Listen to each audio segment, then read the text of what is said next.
Hello friends, CPT का result आ चुका और एक बार फिर से वीएसआई के स्टूडेंट्स ने बेहतरीन मार्क्स हासिल किए हैं। अभी मेरे साथ है अर्चित अग्रवाल, जिन्होंने सीपीटी में 200 में से 195 मार्क्स हासिल किए हैं। आइए आपकी बात करवाते हैं अर्चित अग्रवाल से। हेलो अर्चित।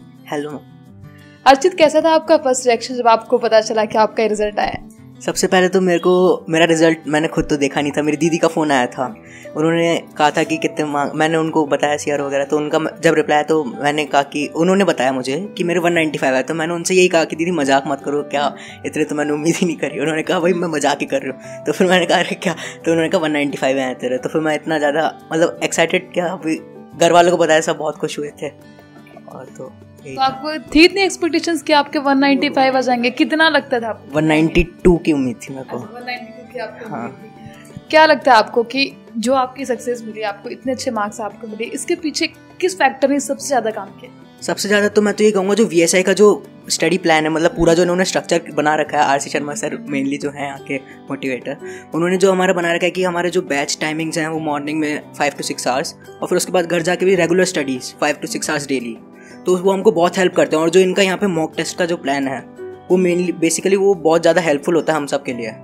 तो वही मैं कहूँगा कि मेन रीज़न था हमारी सक्सेस के लिए। क्योंकि जब आप मॉक टेस्ट देते हैं तो जब एग्जाम में जाते हैं तो आपको लगता नहीं क्या, क्योंकि वो चीज़ आप पहले कर चुके हो। वही तो जैसे पहला टेस्ट हुआ था तो उसमें हम सभी के कम नंबर आए थे, तो हमको पता ही नहीं था तब हमको कि किस पैटर्न से हमको अपीयर करना है। तो next day RC Sharma sir आए थे हमारी क्लास में, उन्होंने हमको बताया था कि क्या होना चाहिए, तुम लोगों ने क्या क्या मिस्टेक करी है और तुमको मतलब कैसे और उस पर वर्कआउट करना चाहिए।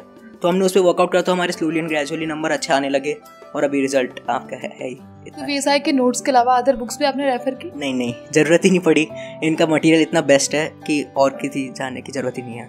आपको क्या लगता है कि किस फैक्टर पे आपने काम किया? मोटिवेशन की आपने बात की कि आरसी सर ने आपको खूब अच्छे से मोटिवेट किया। स्टडी प्लान में बीच बीच में स्ट्रेस तो होता है कि एग्जाम का हम खुद को वीक महसूस करते हैं, तब आपको क्या लगता है कि किस चीज़ से आप मोटिवेट? तो मेनली तो मूवीज़ देख ले जैसे कभी थोड़ा, क्योंकि रिलैक्स होना ज़रूरी है। अगर आप 24 आवर्स स्टडी करो तो वो पॉसिबल ही नहीं है, और फिर आपका ब्रेन स्ट्रेस्ड आउट हो जाता है। तो फिर आपको रिलैक्स करने के लिए कुछ ना कुछ करना पड़ता है। तो जैसे हफ्ते में 2-3 हफ्ते में एक बार कुछ मूवीज़ वगैरह कुछ देख लिया तो वैसे हो जाता है। तो आपके सक्सेस का क्रेडिट आप किसे देना चाहेंगे? क्रेडिट मैं वीएसआई को देना चाहूँगा, क्योंकि यहाँ का जो स्टडी पैटर्न था बहुत अच्छा था। अर्चित, बात करें सी इंटरमीडिएट की, तो उसको लेकर आपके क्या प्लान्स हैं? सी इंटरमीडिएट के लिए देखिए मैंने अभी वीएसआई ज्वाइन करा है, क्योंकि यहाँ का जो अपन प्रीवियस रिकॉर्ड्स देखे हैं वो बहुत बढ़िया है। अभी 2 साल पहले ही तनु दीदी और गुंजन दीदी उनके AIR 1 और AIR 2 आई थी, तो वो बहुत ही अच्छी बात है। एक ही इंस्टीट्यूट से उसी समय 2 रैंक्स, और वो भी 1 और 2। और ऐसे देखा जाए तो overall previous 3 to 4 years VSI has grown up a lot. So that's why I have already joined VSI. क्योंकि आपने मतलब सीपीटी के रिजल्ट का आपने वेट नहीं किया? नो, सीपीटी के रिजल्ट का वेट करता तो फिर बिना मतलब 1 महीना वेस्ट होता।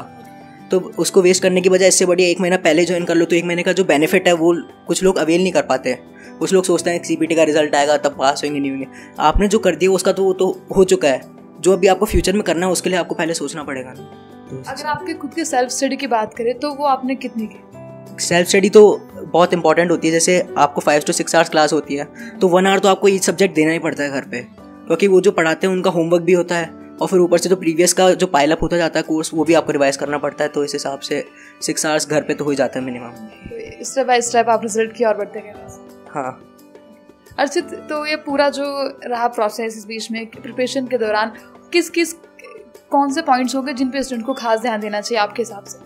मैं तो कुछ नहीं कहूँगा, मैं ये कहूँगा कि बस जो VSI है इनके जो नोट्स हैं वो बेस्ट हैं। और उसके अलावा जैसे बहुत सारी बुक्स आती है, स्कैनर वगैरह आते हैं, वो सारे क्वेश्चन इसमें ऑलरेडी इंक्लूडेड होते हैं और अपडेटेड होते हैं। क्योंकि जो बाहर की किताबें होती हैं उनमें आंसर्स बहुत सारे गलत होते हैं। जो ICI का मॉड्यूल है उसमें भी बहुत सारे थोड़े बहुत क्वेश्चन गलत ही होते हैं, तो उनके अपडेटेड आंसर जो हैं वो हमको VSI प्रोवाइड कर देता है।